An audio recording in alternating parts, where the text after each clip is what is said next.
almarhumah istri saya itu dulu mengkaji lah, mencari seperti ini di Banjar, di Banjar rompi raja ya.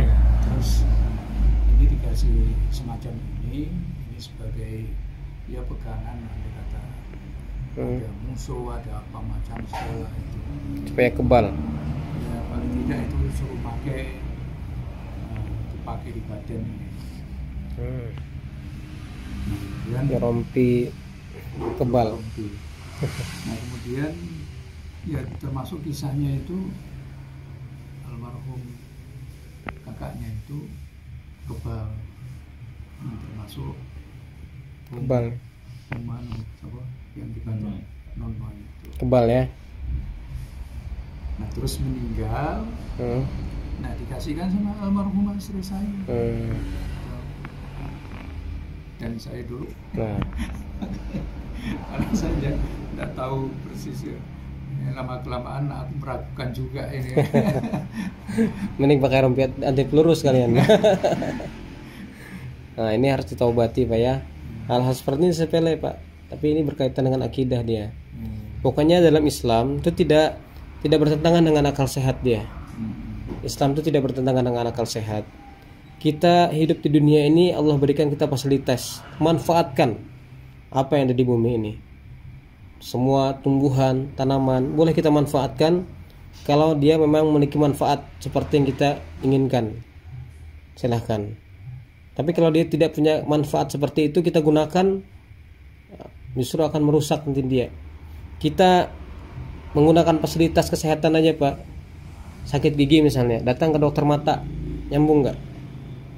Tidak nyambung kan, justru nanti akan menimbulkan kerusakan.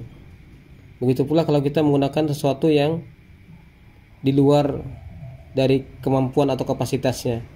Kita mau rumah ini misalnya aman, kita boleh Pak minta bantuan polisi, tentara, satpam, satpol pp, aman dari maling, dari pencuri, dari penjahat, bisa, boleh, silahkan.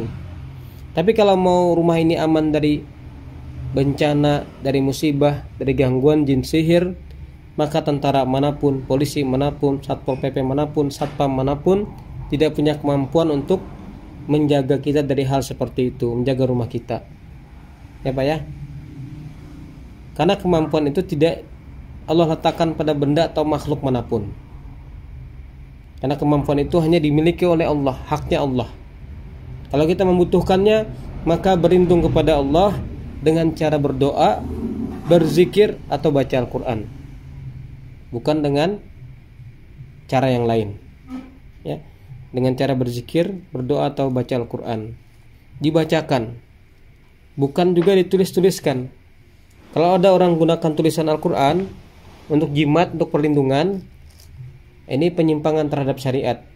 Sebagaimana penyimpangan terhadap hal yang lainnya itu menimbulkan kerusakan. Seperti halnya kita penyimpangan terhadap obat. Sakit kepala pakai obat bodrek, tapi obat bodreknya nggak diminum, ditempel di kepala, sembuh nggak Pak? Ya nggak sembuh. Tata caranya nggak sesuai. Nah begitu dengan Al-Quran, tata caranya dengan dibacakan, bukan dengan dituliskan atau ditempelkan, ditulis-tulis seperti ini. Ini penyalahgunaan terhadap syariat. Kalau penyalahgunaan terhadap obat nggak berdosa Pak, resikonya pada fisik. Tapi kalau penyalahgunaan terhadap syariat, terhadap Al-Quran, nah ini dosa dia ya, dosa. Apalagi ini banyak orang tertipu karena angka-angka Arab, huruf-huruf Arab ya. Padahal ini rumus-rumus sihir. Nah, kayak gini rumus-rumus sihir ya. Ini kita tinggalkan Pak ya. Kita mohon ampun sama Allah.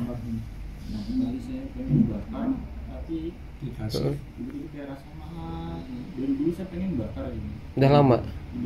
Dulu saya pertama pengen tahu ini dari mana asalnya dan apa tujuannya. Sampai ketemu keluarga di Banjar, dijelaskan seperti itu, katanya ini dari apa, guru-guru ya ini, tapi tetap logika saya nggak masuk. Iya. Biasanya dari uskun ini, ustadz dukun, kiai dukun. Karena ada gambar-gambar tadi, saya juga sering lihat video-video di YouTube, ini nggak masuk. Ya betul. Harus dibakar. Cuma ya itu tadi ada menunda akhirnya nggak kebakar. Nah, bisikan seperti itu. Saya bawa, saya dari Banjar kemarin ini harus saya bawa ini, harus saya bawa. Alhamdulillah, kita bakar, kita musnahkan ya.